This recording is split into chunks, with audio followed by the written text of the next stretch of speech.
ये जो माफिया राज शिक्षा व्यवस्था में इन्होंने स्थापित किया है, सरकार ने खुद इस भ्रष्टाचार और माफिया राज को स्वीकार कर लिया है और ये पूरी तरह से सेटिंग की सरकार, एटीएम सरकार चल रही है। हर जगह से, चाहे वो शिक्षा व्यवस्था हो, चाहे चावल हो, चाहे शराब हो, चाहे कोयला हो, हर जगह से पैसा इकट्ठा करके एटीएम सरकार सोनिया गांधी और गांधी परिवार तक पैसा पहुंचाने का काम कर रही है। चुनावी साल में एक बार फिर आरोप प्रत्यारोप का दौर शुरू हो गया है और इस बार सियासत छिड़ी है शिक्षा विभाग में कथित भ्रष्टाचार को लेकर। बीजेपी आरोप लगा रही है कि कांग्रेस राज में शिक्षा व्यवस्था में माफिया राज चल रहा है और इसकी न्यायिक जांच होनी चाहिए। तो वहीं पूर्व मंत्री अजय चंद्राकर भ्रष्टाचार को कांग्रेस सरकार की फ्लैगशिप योजना करार दे रहे हैं। उनका कहना है कि ट्रांसफर पोस्टिंग के नाम पर वसूली हो रही है और इसे लेकर जिम्मेदारों को जवाब देना ही होगा।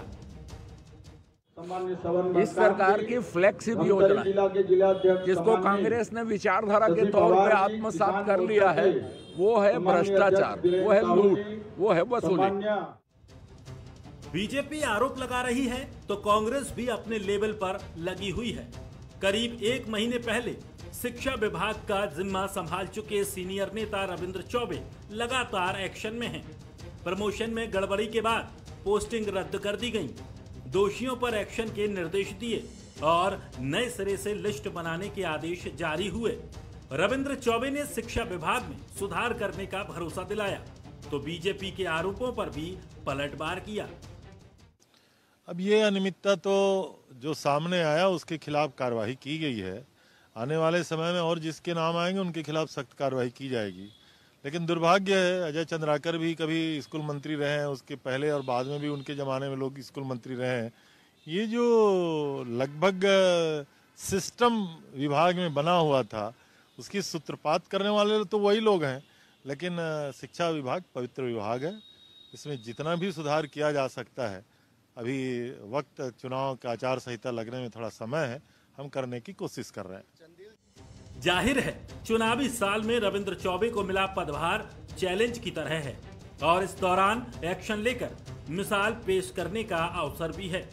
लेकिन ये सियासत है, पार पलटवार 15 साल बनाम 5 साल का मुद्दा चुनावी साल में गरमाता रहेगा। साथ ही जनता को एक दूसरे को सबसे भ्रष्ट बताने का दौर भी। लेकिन जनता किसे भ्रष्ट मानकर किस पर भरोसा दिखाती है, ये तो आने वाला वक्त ही बताएगा।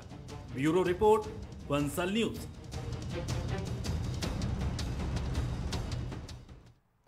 नमस्कार, मैं हूं ललित और हमारा आज का मुद्दा है सियासत ट्रांसफर। जी हां, छत्तीसगढ़ में चुनावी साल बैक टू बैक मुद्दों को लेकर सामने आ रहा है। शिक्षा विभाग में प्रमोशन पोस्टिंग का मुद्दा गरमाया तो सियासत भी ट्रांसफर हो गई। बीजेपी भ्रष्टाचार को कांग्रेस की फ्लैगशिप योजना बता रही है तो उधर कांग्रेस भी एक्शन में अपनी तैयारी बता रही है। और आज हमारे राजनीतिक मेहमानों से इसी मुद्दे पर हम चर्चा करेंगे। सबसे पहले तो हम उनका परिचय आपसे करवा दें। सुरेंद्र वर्मा जी हमारे साथ, प्रवक्ता हैं छत्तीसगढ़ कांग्रेस के। सुरेंद्र जी, बहुत बहुत स्वागत करते हैं आपका बंसल न्यूज पर। देवलाल ठाकुर जी है, बीजेपी के प्रवक्ता है छत्तीसगढ़ के, आपका भी बहुत बहुत स्वागत करते हैं देवलाल जी। और हमारे साथ वरिष्ठ पत्रकार राम अवतार तिवारी जी भी जुड़े हैं। तिवारी जी, आपका भी बहुत बहुत स्वागत करते हैं। तो सबसे पहले तो मैं तिवारी जी आप ही का रुख करूंगा। जो कुछ चल रहा है छत्तीसगढ़ में वो ठीक नहीं है और खास करके मामला शिक्षा विभाग से जुड़ा हुआ है। तिवारी जी, आपने सब कुछ सुना, ये जो हमारी रिपोर्ट वो भी देखी। सबसे पहले मैं आपका रिएक्शन जानना चाहूंगा और उसके बाद मैं अपने राजनीतिक मेहमानों का रुख करूंगा। शिक्षा जैसी संस्थाएं हैं, वहां पर इस तरह की गड़बड़ी होना चिंताजनक बात है। दूसरी तरफ उसी सरकार में वही सरकार के मंत्री अगर कार्रवाई कर रहे हैं तो एक अच्छा संकेत है। वो चाहते तो दबा सकते थे, चाहते तो इस बड़ा रूप में नहीं आता, मगर अपनी सरकार में भी अपनी व्यवस्था में अगर गड़बड़ी हुई है, उस गड़बड़ी को उजागर करना, उस गड़बड़ी दोषी लोगों पर कार्रवाई करना एक बड़ा अच्छा संकेत है। इससे व्यवस्था और सिस्टम है वो सुधरेगा और जो दोषी लोग हैं वो उनके ऊपर कार्रवाई होगी तो संकेत अच्छा जाएगा। तीसरी तरफ छत्तीसगढ़ में इन दिनों स्कूल शिक्षा विभाग में तरह तरह के परिवर्तन और अच्छी शिक्षा देने की पहल शुरुआत हुई है। इस पहल में और आगे बढ़ाते हुए कैसे व्यवस्थित और किया जा सकता है शिक्षा विभाग को, ट्रांसफर प्रमोशन के अलावा बेसिक शिक्षा को कैसे और महत्वपूर्ण बनाया जा सकता है, इस दिशा में इसी सरकार से अगर कमजोरी हुई है या इसी सरकार ने गड़बड़ी की है तो कार्रवाई होनी चाहिए, दुरुस्त होनी चाहिए। या लंबे समय से चल रहा था, पुरानी सरकार के समय से चल रहा था या वर्तमान सरकार से चल रहा था। दूसरी ओर एक अच्छी व्यवस्था बनना चाहिए ताकि सरकार आए या जाए, व्यवस्था में सिस्टम जो है जितना बेहतर होगा छत्तीसगढ़ उतना बेहतर होगा। शिक्षा उतना जितना आगे राज्य को ले जाएगा, हमारे बच्चों को उच्च शिक्षा, स्कूल शिक्षा की दिशा में काम करने वाले ऐसे शिक्षकों को, ऐसी संस्थाओं को कम से कम भ्रष्टाचार से मुक्त होनी चाहिए। यहाँ पर भ्रष्टाचार ना आए। यहाँ पर जो बच्चे पढ़ रहे हैं अपनी सुविधाओं के नाम पर, अमन देखते हैं शिक्षा विभाग में ट्रांसफर को लेकर अपने माता पिता को बीमार बताना, मनचाहत पोस्टिंग लेना, और स्कूल में देखे हैं सरकारी व्यवस्था, सरकारी स्कूलों को इतने वेतन, इतना बड़ा पैसा खर्च होने के बावजूद भी कुछ लोग नेतागिरी के नाम पर, कुछ नेताओं के पीछे घूमने के कारण इस सरकारी व्यवस्था को खराब करते हैं। तो ऐसे लोगों पर सख्त कार्रवाई होनी चाहिए। शिक्षकों के आधा दर्जन यूनियन है, वो आंदोलन प्रदर्शन में जूझे रहते हैं। स्कूलों शिक्षा लगातार सरकारी शिक्षा बदनाम होती है। मतलब सिस्टम जितना सुधरेगा उतना छत्तीसगढ़ बेहतर होता जाएगा, जैसे कि आप कह रहे हैं। चलिए सोचना चाहिए जी कैसे बेहतर होगा। जी चलिए हम सुरेंद्र वर्मा जी का रुख करेंगे। सुरेंद्र जी देखिए, सिस्टम जैसे कि राम अवतार तिवारी जी कह रहे हैं, सिस्टम जितना बेहतर होगा छत्तीसगढ़ उतना ही अच्छा बेहतर होता जाएगा। क्या वो सिस्टम की खामियां आपको अभी तक पकड़ में नहीं आई थी? ये बहुत अच्छी बात है कि आपने इस बात को माना है कि गलतियां हुई और कार्रवाई भी आपकी तरफ से की जा रही है। चलिए ये बात समझ से जो आ रही है, लेकिन बड़ी बात यह है कि इतने साल बीत गए आपको शासन में आए, लेकिन जो अब जाकर ये इस सिस्टम की ये खामियां आपको पकड़ में आ रही। ललित जी, सबसे बड़ा विभाग है शिक्षा विभाग। जिस प्रकार से वरिष्ठ पत्रकार राम अवतार जी ने कही, निश्चित रूप से विश्वसनीयता की पहली शर्त ललित जी पारदर्शिता होती है। और भूपेश सरकार ने जहां तक प्रमोशन की बात है, जो भाजपा के शासनकाल में जो सिस्टम अपनाया गया था, कर्मचारी निरंतर पदोन्नति के लिए, पदस्थापना के लिए, क्रमोन्नति के लिए संघर्ष करते रहे। भूपेश सरकार ने फुल प्रूफ सिस्टम बनाया। जो पारदर्शिता बरती गई उसी का परिणाम है कि जो अनियमितता है वो सामने आई, उजागर हुआ। और ये अंतर है नीति और नियत का। भूपेश सरकार ने किसी को संरक्षण नहीं दिया। और जो मामले आए, संभागवार प्रमोशन की सूची बनी, प्रमोशन से पहले 6 जनवरी 2022 को पदोन्नति कमेटी बनाई गई थी प्रत्येक संभाग में। उसके बाद जो पदोन्नतियां दी गई, उसके पदस्थापना के लिए 17/5/2023 से 21/5/2023 के बीच ओपन काउंसलिंग रखी गई।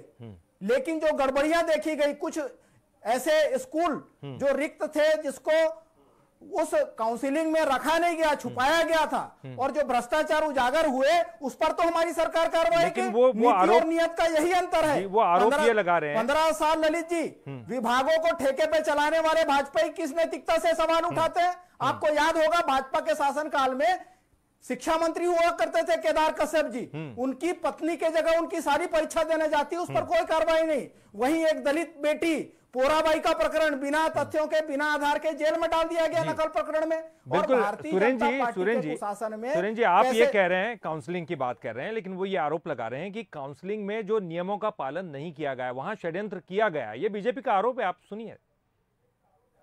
ललित जी, इस षड्यंत्र में भाजपाई शामिल थे। उसका यह प्रमाण है कि ये भाजपाई उन भ्रष्ट अधिकारियों के संरक्षण में है। इससे पहले भी राम अवतार तिवारी जी इस बात के गवाह हैं कि ठीक इसी तरह के पदस्थापना के प्रकरण में तत्कालीन रायपुर के डीओ जी.आर. चंद्राकर जी जेल में दाखिल किए गए थे। FIR हुआ था उनके खिलाफ। हाल ही में 4 दिन पहले गाजे बाजे के साथ ये भाजपाई भाजपा में शामिल करवाते हैं। तो भाजपा तो षड्यंत्रकारियों के साथ है। ये भ्रष्टाचारियों को संरक्षण देने वाली देवलाल पार्टी ठाकुर है। जी, 2007 उन षड्यंत्रकारियों के साथ PSC आप का शामिल मामला थे, भी आपको याद ये होगा, आरोप है सुरेंद्र जी का। हाईकोर्ट ने निरस्त किया, उसको ये प्रमोशन देते रहे, सुप्रीम कोर्ट से स्टे लेके आए। देखिए आप जो है मुद्दा उठाते हैं कि इन्होंने जो है पदस्थापना के लिए, काउंसलिंग के लिए जो है नियमों का पालन नहीं किया, उसमें षड्यंत्र किया गया। वो कह रहे हैं भ्रष्टाचारियों के साथ आप खड़े थे। सरकार आपकी कांग्रेस और भ्रष्टाचार को संरक्षक हम देंगे। अरे आप चूड़ी कौन सी पहने पार्टी क्या? में गए हैं बताइए। अरे ये बताइए मुझे। अरे हमने ये जेल में भेजा, कांग्रेस- आपने अरे सुनिए, भाजपा में शामिल सुनिए किया, पहले। सारे दागी, अरे सारे आप खुद तो भ्रष्टाचारी कीजिए। अरे मैं भाजपा में बोले है। क्यों? कांग्रेस के लोगों को मालूम है, मैं बोलूंगा तो इनकी पूरी भ्रष्टाचार की पोल खोल दूंगा। इतनी झल्लाहट क्यों, इतनी चिल्लाहट क्यों? सुनिए सुनिए सुनिए, ये जो कांग्रेस की जो सरकार है वो भ्रष्टाचार की आकंठ में डूबी हुई है। इन 4.5 सालों में कांग्रेस ने कोई भी अच्छा काम नहीं किया सिवाय भ्रष्टाचार के। आपने कोल में घोटाला किया, शराब में घोटाला किया, उसमें भी आपका पेट नहीं भरा, तो आपने गरीबों का राशन तक खा लिया, 600 करोड़ का राशन खा लिया, लोगों को रोजगार छीन लिया। आप PSC जैसे पदों पर अपने बच्चों और अधिकारियों के बच्चों को पोस्टिंग करके एक बड़ा भ्रष्टाचार 2007 का किया। PSC उसमें भी मामले का आपको- हाईकोर्ट का अरे डिसीजन सुनिए, पढ़ ले। अरे ये आप दलित चाटुकारिता में बेशर्मी से झूठ बोलने वाले बताए, जब अनियमितता पर, भ्रष्टाचार पर भूपेश सरकार कार्रवाई कर रही है तो इन भाजपाइयों को पेट में दर्द क्यों हो रहा है? ये संरक्षण में क्यों खड़े होते हैं बार बार? सुनना पड़ेगा। चलिए सुन लेते हैं, उनका जवाब सुन लेते हैं। सुरेंद्र जी उनका जवाब। हाँ देवलाल जी, जी आप बताएं, आप बताएं। सुरेंद्र जी मैं आता हूँ आपके पास। राशन खा लिए, उसमें भी आपका पेट नहीं भरा, आप गोबर भी खाने चले गए, चारा भी खा लिए। अरे किस कदर घोटाला करोगे? आज हर विभाग में घोटाला है और आप इस शिक्षा विभाग में कार्रवाई करने की बात करते हैं। आपने अपने मंत्री के ऊपर क्यों कार्रवाई नहीं किया? 4 साल पहले आपका ही विधायक विकास उपाध्याय उस शिक्षा मंत्री के घर में जाकर भ्रष्टाचार की पोल खोली थी। सार्वजनिक हुआ था कि ये जो मंत्री है भ्रष्टाचार करके लोगों की पोस्टिंग और ट्रांसफर कर रहा है। तो मुख्यमंत्री क्या सो रहे थे? क्या उनको हिस्सेदारी मिल रही थी? इन 4 सालों में जो अब हिस्सेदारी मिलना बंद हो गया तो उस आदिवासी मंत्री को हटाकर उस पर कार्रवाई क्यों नहीं करते? करो। आपने उसको हटाया क्यों? सुरेंद्र जी उन पे कार्रवाई क्यों नहीं की? चलिए उनका जवाब सुन लेते हैं। सारे चीजों का जो सरगना है इस प्रदेश का मुख्यमंत्री है, इनके IAS जेल में है और ये मुख्यमंत्री स्वयं बेल में हैं। ये लोग क्या बात करेंगे? चलिए सुन लेते हैं, उनका जवाब सुन लेते हैं। सुरेंद्र जी आपने पहले कार्रवाई क्यों नहीं की, वो ये आरोप लगा रहे हैं। ललित जी, ये 1 अगस्त का ऑर्डर है, 3 पेज का, ये भाजपाई पढ़ लें और कान खोल के सुन ले। भ्रष्टाचारियों को संरक्षण देना भाजपा के साथ काल में होता था। 2007 के PSC घोटाले में जिसमें अशोक दरबारी को हाईकोर्ट ने निलंबित किया था, वो सूची निरस्त की थी। इन भाजपाइयों ने, रमन सरकार ने सुप्रीम कोर्ट से जाके स्टे ले आया और 2 प्रमोशन दिए। 3000 से ज्यादा छत्तीसगढ़ में स्कूल बंद किए।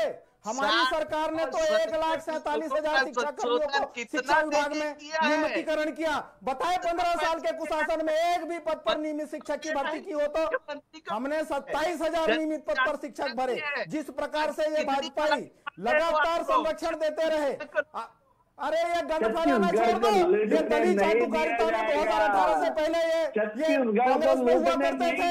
ये व्यक्तिगत स्वार्थ में ये तलवे चाटने के पास है। पूछिए इनसे, कांग्रेस ने इनको जिला पंचायत का अध्यक्ष बना के मंत्री का दर्जा मिला था, लेकिन ये जो पार्टी के नहीं हुए वो किस प्रकार से, किस नैतिकता से बात करते हैं? ये बताएं। GR चंद्राकर जो रायपुर में DA हुआ करते थे, जिनके ऊपर साबित है, जिनके ऊपर मामले चल रहे हैं, जो जेल दाखिल हुए थे, क्या मजबूरी है भाजपा की? जो 4 दिन पहले गाजे बाजे के साथ उसका भाजपा में स्वागत किया। तो देश के भीतर भाजपा का यही चरित्र है, सारे दागी, सारे भ्रष्टाचारी। जी वो ये देवलाल ठाकुर जी वो ये कह रहे हैं कि हमने जिनको हटाया आप उनको बीजेपी में शामिल कर लेते हैं। अगर हम उनको हटाते हैं, अगर हमको लगता है उसने गड़बड़ी की है, गलती की है, तो आप उसको बीजेपी में शामिल कर लेते हैं, वो ये कह रहे हैं। देखिए, भारतीय जनता पार्टी किसी भ्रष्टाचारियों को स्थान नहीं देती। मैं ये कह रहा हूं ना, आप 4.5 साल में आपकी सरकार है, आपकी सरकार में जो भ्रष्टाचार हो रहे हैं, सोमिया चौरसिया को आपने बैठा के रखा था। आज उसकी हालत देख रहे हैं ना कि मुख्यमंत्री किस प्रकार से समूचे छत्तीसगढ़ में भ्रष्टाचार करवा रहा था। सारे IAS अधिकारियों की पोस्टिंग कौन करता था? सुपर सीएम वो चौरसिया करती थी ना। आज सारे IAS IPS लोग से पूछ लीजिए, छत्तीसगढ़ के हर कर्मचारियों से पूछ लीजिए, किस ट्रांसफर में, किस पद में TI जैसे खाना बिक रहा है। इनका विधायक कि थाना बिक रहा है, थाना में रेट किस्त लगा हुआ है। ये मैं नहीं कह रहा हूँ, इनके कांग्रेस के विधायक कह रहे हैं, तब तो मानोगे ना। किसी ने नहीं कहा, ये झूठ बोलना बंद कर दीजिए। कहा है कि इस मुख्यमंत्री के राज में थाना का TI जो है ना वो बिक रहा है, ठेके में चले गया है। ये बोल रहे हैं तो भ्रष्टाचार की इस कदर पिछले 15 साल में नहीं लगा। कांग्रेस जो भ्रष्टाचार कर रही है छत्तीसगढ़ की जनता देवलाल जी वो ये कह रहे हैं कि ये जो सिस्टम बना, इस सिस्टम के सूत्रधार तो आप ही थे, क्योंकि उस वक्त आपके जो शिक्षा मंत्री थे उसी वक्त ये सिस्टम बना, और इस सिस्टम में तब से ये प्रॉब्लम आनी शुरू हुई है। जी देखिए, भारतीय जनता पार्टी के शासनकाल में अगर प्रॉब्लम आई ऐसा बोल रहे हैं तो उस समय ये कहाँ थे? आवाज उठाना था। अगर इस तरीके की कोई प्रॉब्लम होती तो भारतीय जनता पार्टी उसी समय सजा दे देती। आपके शासन का 4 साल पहले मैं बोल रहा हूँ ना, आपका विधायक इस मंत्री के ऊपर आरोप लगाया कि आप संशोधन करके, ट्रांसफर करके आप भ्रष्टाचार कर रहे हैं। झूठ बोलना मुख्यमंत्री ने क्यों कार्रवाई? 15 साल चलाने वाले आपने क्यों कार्रवाई बात करते हैं? क्या मुख्यमंत्री को उसकी हिस्सेदारी मिलती है? तभी आपने कार्रवाई नहीं किया। आपका विधायक संसदीय सचिव है, संवैधानिक पद पर बैठे हैं, खाना बिक रहा है ठेके में, संसदीय सचिव है जिसका आप नाम ले रहे हैं। मुख्यमंत्री का गृह मंत्री बोल रहा है सट्टा चल रहा है, मुख्यमंत्री बोल रहा है सट्टा नहीं चल रहा है। आप कितने प्रकार के ऑनलाइन गेमों में ये लोग भ्रष्टाचार करके पैसा कमा रहे हैं। कांग्रेस के लोग भ्रष्टाचार करने के अलावा कोई दूसरा बड़ा सवाल तो यहाँ खड़ा होता है। सुरेन जी जब वो पूछ रहे हैं, देवलाल ठाकुर जी पूछ रहे हैं, बिल्कुल मैं पूछ लेता हूँ सुरेन जी, इनको अपने मैं वो पूछूंगा। सुरेन जी एक सवाल ये है, वो जो पूछ रहे हैं उसमें भी तो एक तथ्य है। वो ये कह रहे हैं कि अगर आप ये कह रहे हो कि सिस्टम में तब से खराबी थी, सिस्टम का सूत्रपात उन्होंने किया है, उस वक्त हुआ है जब अजय चंद्राकर जी थे। ये सवाल मेरी तरफ से भी है कि आखिरकार तब आपकी तरफ से कोई बहुत बड़ा प्रदर्शन नहीं हुआ इस बात को लेकर, या मुझे तो याद नहीं आता। ललित जी हमने उस सिस्टम को बदला जो इनके समय में ठेके पे देने की लेकिन तब उस गलती तब सर आप विपक्ष में थे ना सर? काउंटर थे जी आप स्थापना कौन से सुरेन जी तब आप विपक्ष में थे ना? हमारे शासन काल में ये पारदर्शिता है और ये उजागर हुआ है। उसके पीछे कारण भी यही है, हमने जो सिस्टम बनाया कर्मचारी संगठनों के सलाह पर, उनके सुझाव में और उनको शामिल करके बनाया, और ये पारदर्शिता भूपेश बघेल सरकार की उपलब्धि है। हम ओपन काउंसलिंग करा रहे हैं और ये नियुक्तियां जो गड़बड़ी हुई, गड़बड़ करने वाले शुरू में 9 लोगों के खिलाफ कार्यवाही हुई थी, फिर 4 और 13 लोगों के खिलाफ अब FIR भी होगा जांच के बाद। तो ये भाजपाई खुद ही षड्यंत्रकारी है, इसलिए इनको पीड़ा। ठाकुर जी वो कार्रवाई कर रहे हैं सर, सब पे कार्रवाई की उन्होंने। ये तो दागी और वो जो आपके बीजेपी के सरकार के समय जो कुछ हुआ उस पर कार्रवाई उन्होंने अपनी सरकार के समय की। क्या मजबूरी है भाजपा की? देखिए ये जो भ्रष्टाचारियों के ऊपर कार्रवाई नहीं करते, ये लोग तो भ्रष्टाचारियों को संरक्षित करते हैं। क्या मजबूरी है भाजपा की? कांग्रेस के वही लोग हैं, आप देखोगे अधिकारी है ये जिनको पैसा हिस्सेदारी कहाँ पहुंचता था, उन लोग के ऊपर कार्रवाई हुई है। आज तक आप लोग इनको बैठाकर, ये अदना सा एक शिक्षा का अधिकारी बिना मंत्री के मुख्यमंत्री का इतना बड़ा भ्रष्टाचार कर सकता है? छत्तीसगढ़ की जनता जानती है कि पैसा वो अधिकारी के पास नहीं है, वो आखिर आपके पास पहुंचाई भी है ना कांग्रेसियों के पास। आप कांग्रेस के लोग गली गली में घूम रहे हैं ट्रांसफर और पोस्टिंग कराने के लिए, आप किसी को छुपे नहीं है। भ्रष्टाचार के गड्ढे में इस कदर डूबी हुई है कांग्रेस कि किसी को बताने की आवश्यकता नहीं है। जी देवलाल जी क्या आप ये मानते हैं? देवलाल जी इनकी जो देवलाल जी क्या आप ये मानते हैं कि केवल ये 5 साल इनके जो है तभी ये सब कुछ बाहर निकला है, भ्रष्टाचार हुआ? आपके भी तो 15 साल थे सर। क्या अब इन 15 सालों में जो ठेकेदारी प्रथा थी, सिस्टम जो बदला था, जो व्यवस्थाओं में गड़बड़ थी, क्या उस वक्त आपको भी पकड़ में नहीं आई वो व्यवस्था? देखिए 15 सालों में मैं तो चैलेंज कर रहा हूँ ना, ये बता दे कांग्रेस के लोग कहीं पर की पारदर्शिता नहीं बरती गई है। सारा चीज ऑनलाइन था, कोई ऑफलाइन वाली जैसी बात नहीं है। सारे लोग सामूहिक रूप से वो उपस्थित होते थे और अपनी जगह पर चयन खुद ही करते थे, सब कुछ सर्वाधिकार दिया तो गया। क्या अलग क्या लगा आपको 5 साल में? अलग क्या लगा? मैं ये पूछ रहा हूँ, इस 5 सालों में ये तो शुरू से ही भ्रष्टाचार में घिरे हुए ना। शिक्षा विभाग आपने ट्रांसफर किया, अनचाहे लोगों का ट्रांसफर 500 लोगों का भी संशोधन कर दिए, 1 का संशोधन, 2 का संशोधन। अरे 90 विधायक है तो 90 का संशोधन भी समझ में आता है, लेकिन उसके बाद जो 600 लोगों का संशोधन हुआ, ये मंत्री क्या मुख्यमंत्री तक पैसा पहुंचाए थे, इसलिए संशोधन हुआ। अरे छत्तीसगढ़ की जनता है, पढ़ी लिखी जनता है, सीधे जरूर है, सरल जरूर है, भोले हैं, लेकिन हम लोग इतना तो समझते हैं कि कहीं ना कहीं सुरेन जी एक आखिरी सवाल। सुरेन जी एक आखिरी सवाल, चलिए ठीक है, चल इस पर राजनीति होती रहेगी। मेरा एक आखिरी सवाल सुरेन जी, एक आखिरी सवाल, क्या जैसे कि आप मानते हैं कि कुछ गड़बड़ियां हुई है, चाहे फिर वो बीजेपी के शासन में हुई या आपके शासन में हुई, लेकिन उसमें सुधार बहुत जरूरी है, आप मानते हैं उसमें सुधार होना चाहिए, और जिस तरह की कार्रवाई की है उससे आप संतुष्ट हैं या इससे और ज्यादा कार्रवाई होनी चाहिए, और सुधार आप कैसे करेंगे? एक आखिरी सवाल। ललित जी, ये तो शुरुआत है। जो भ्रष्टाचार, जो अनियमितता भाजपा के संरक्षण में होती थी, उसके खिलाफ एक भूपेश सरकार, किसी को नहीं बख्शा जाएगा।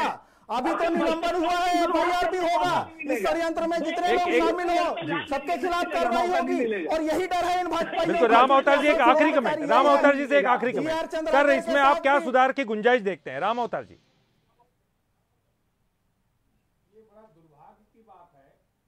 जी, शिक्षा विभाग में ट्रांसफर प्रमोशन के नाम पर, सप्लाई के नाम पर कुछ लोग घूमते रहते हैं। जी। सरकार बदल जाती है पर उनका एक कॉरिडोर बना हुआ है।